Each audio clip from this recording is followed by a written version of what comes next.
Bom dia a todas e todos. Eu estou com o Belmiro. Belmiro, dá oi. Na cidade de Esparta, na Anatólia, interior da Turquia. E no vídeo de hoje eu vou falar sobre a criação ou recriação da Turquia, na qual o Atatürk tem um local de destaque na história. Eu poderia dizer sem medo que a Turquia teve 3 grandes líderes ao longo da sua história. Daqui saíram 3 grandes líderes. O Osman I, que criou o Império Otomano, a partir de uma região próxima de Istambul. Depois o Mehmed II, ou Maomé II, que conquistou Constantinopla, que é considerado como um dos marcos mais importantes da história da humanidade. E aí então o Atatürk, que pegou as cinzas do Império Otomano, a Turquia humilhada, dividida, ocupada por potências estrangeiras, e fundou a República da Turquia, sob bases seculares, uma transformação completa sobre o país e sobre a sociedade que existia no Império Otomano.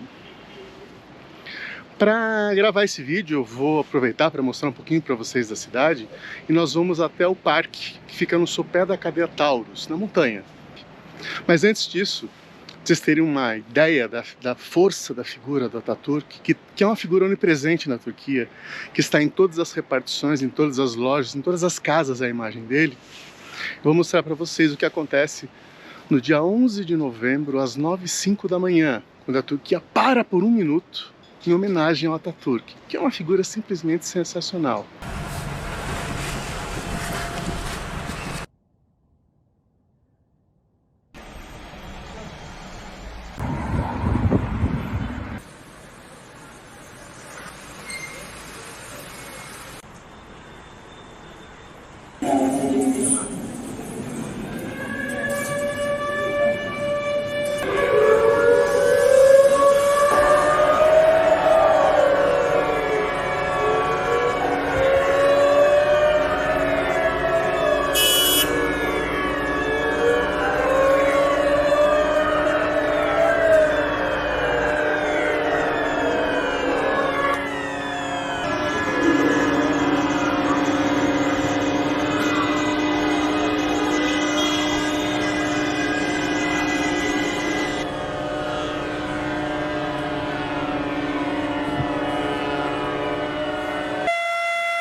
Anlamlı bir organizasyon. Mustafa Kemal.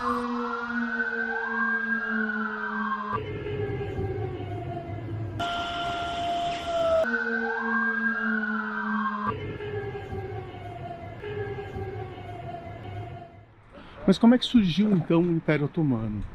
O Império Otomano surgiu no século XIII, quando um reino liderado por um cara chamado Osman, na região de Mármara, perto de Istambul, passou a conquistar regiões próximas. Durante os séculos seguintes, então, a mesma dinastia liderada pelos otomanos foi crescendo. Eles foram expandindo, conquistando territórios cada vez maiores e sob a religião islâmica, muçulmana. Então, o Império Otomano foi se transformando numa espécie de califado. O califado significaria que ele seria reconhecido como uma espécie de liderança no mundo islâmico. Um califado com a maior parte da população sunita e com tolerância às demais religiões, principalmente a que os muçulmanos chamam de religiões abraâmicas, as outras duas monoteístas, o cristianismo e o judaísmo. No Império Otomano vigorava a Sharia. O que é a Sharia? o Código Civil, o Código Penal. O Código Civil, aquele que delimita o que você pode ou não fazer, era o Alcorão. E até o século XVII o Império foi se expandindo, se transformando, obviamente, num dos impérios mais importantes do mundo. O Império Otomano chegou a dominar o norte da África inteiro, só não dominou mais porque havia o deserto do Saara como um obstáculo natural. Dominou a região chamada de Oriente Médio, incluindo o Iraque, vastas partes do Irã, etc. Dominou os Balcãs, a Península Balcânica, que inclui Grécia, Albânia, Kosovo, Montenegro, Sérvia, Bósnia, todos esses países, Croácia, foram dominados pelo Império Otomano. E ele chegou às portas da Áustria, quase dominou a Europa inteira. Belmirão. No século XVII, então, deu-se o auge do Império Otomano, territorial, poderosíssimo. Chegou a ser por 2 séculos o império mais poderoso do mundo, talvez rivalizando com a Inglaterra. No entanto, após isso, ele entrou em decadência. Por quê, né? Bom, os historiadores apontam para uma grande diversidade étnica, grande extensão territorial, diversidade linguística, né? Havia necessidade de um enorme aparato administrativo, caro para governar. E nos séculos XVIII e XIX surgiram os nacionalismos, principalmente após a Revolução Francesa. Ou seja, as etnias passaram a lutar por autogoverno. E isso foi levando o Império Otomano a perder territórios, às vezes para movimentos independentistas, como foi o caso do grego em 1822, às vezes para outros países que foram tomando as áreas otomanas. E os otomanos foram então encolhendo. E foi assim, no início do século XX, que entrou em campo, com a camisa número 10, do Pelé, claro, o Atatürk. Quem era Atatürk? Atatürk era um marechal, uma figura de grande prestígio dentro do exército otomano, apesar da derrota na Primeira Guerra Mundial. Ele teve um papel importante na Batalha de Gallipoli, quando Churchill e os ingleses foram humilhados e perderam mais de 100 mil homens, e ele tinha uma personalidade muito respeitada dentro do exército turco. Quando acabou então a Primeira Guerra Mundial, a Turquia foi retalhada. O Império Otomano implodiu. A Turquia mesmo, o território que hoje faz parte da Turquia, foi todo ocupado. Parte ficou para os italianos, parte para os gregos. E havia uma grande rixa com os gregos e o Império Otomano. O Kurdistão se tornou semi-independente. A Turquia foi reduzida a quase nada. O imperador turco na época, né, existia o califado ainda naquele momento, foi obrigado a assinar o Tratado de Sèvres. E nesse ínterim, o Atatürk se rebelou. Ele não aceitava o tratado que estava sendo imposto, a Turquia ia se transformar numa nação irreconhecível, fraca. Atatürk não aceitou e iniciou uma rebelião, com apoio, evidentemente, do exército que havia sobrado do Império Otomano. Atatürk, então, liderou uma rebelião, que passou a lutar de uma vez só contra a Rússia, que havia ocupado a parte leste da Turquia, contra os italianos, que haviam ocupado a outra parte, os gregos, que haviam ocupado Esmirna e áreas onde havia influência grega. Esmirna e áreas próximas ali são áreas que foram criadas na época dos gregos, a chamada Grécia Jônica. Então havia uma série de cidades com influência grega, incluindo Esmirna, que tinha uma grande comunidade grega. E o Atatürk, então, entrou em guerra contra todas essas potências de uma vez só. E contra todos os prognósticos venceu. Quando ele venceu, o rei foi deposto, foi criado um parlamento, a Grande Assembleia Nacional, com sede em Ankara. Ele transferiu a capital de Istambul para Ankara, foi o Atatürk que fez isso, e ele deu início a grandes reformas. O Atatürk, então, ele havia nascido em Salônica, que hoje faz parte da Grécia, e que o Império Otomano perdeu no início do século XX, antes da Primeira Guerra Mundial. Salônica era parte do Império Otomano. Atatürk nasceu lá. E ele era um nacionalista. Ao mesmo tempo, ele era um iluminista. Então ele buscava implementar as ideias de Voltaire, de Rousseau, na Turquia. Atatürk, então, todo esse respaldo político, militar, por ter salvo o país da aniquilação, por ter liderado a resistência, ele iniciou um processo de profundas reformas no país. A primeira delas foi laicizar o país, secularizar, separar a religião e Estado.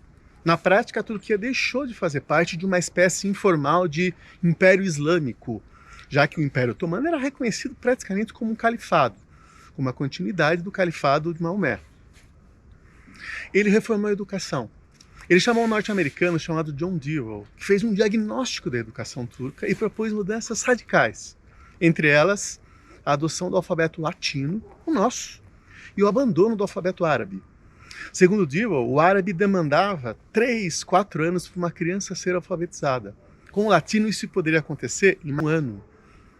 Ataturk bancou essa mudança que chocou a sociedade turca.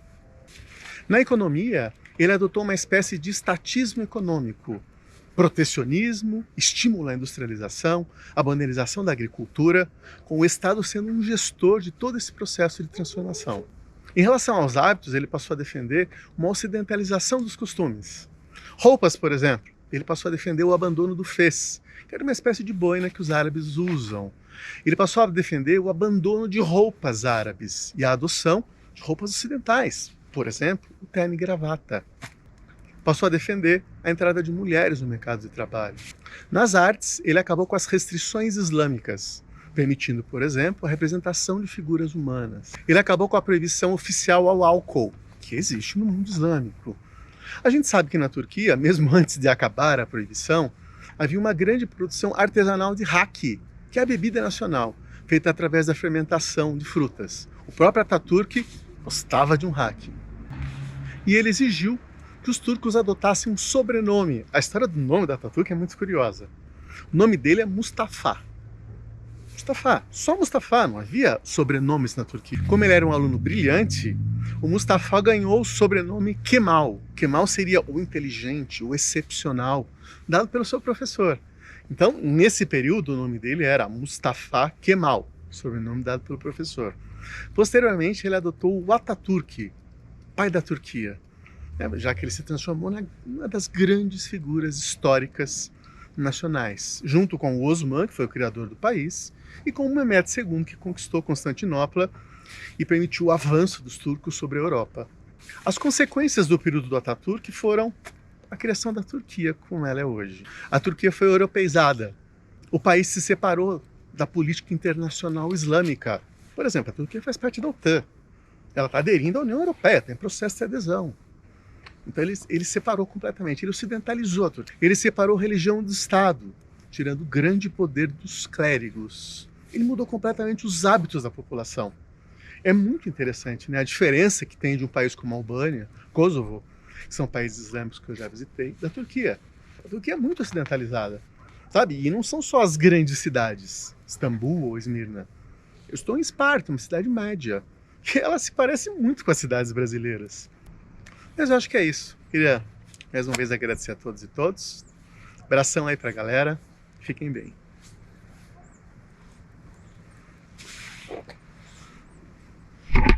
Belmirão, dá tchau para as pessoas.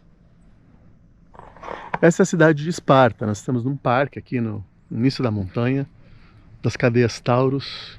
Eu vim aqui para gravar esse vídeo. Ó, ali tem um pico nevado da cadeia Taurus. Deve estar a cerca de 2.000 metros de altitude. Toda aquela mancha lá atrás que vocês estão vendo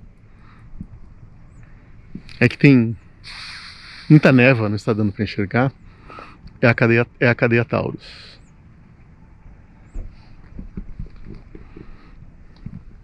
Aqui tem um caça aposentado da aeronáutica turca.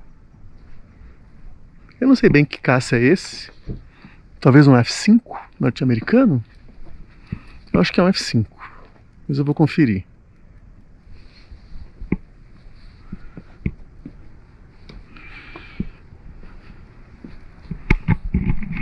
E é isso. Abração para todos e todas.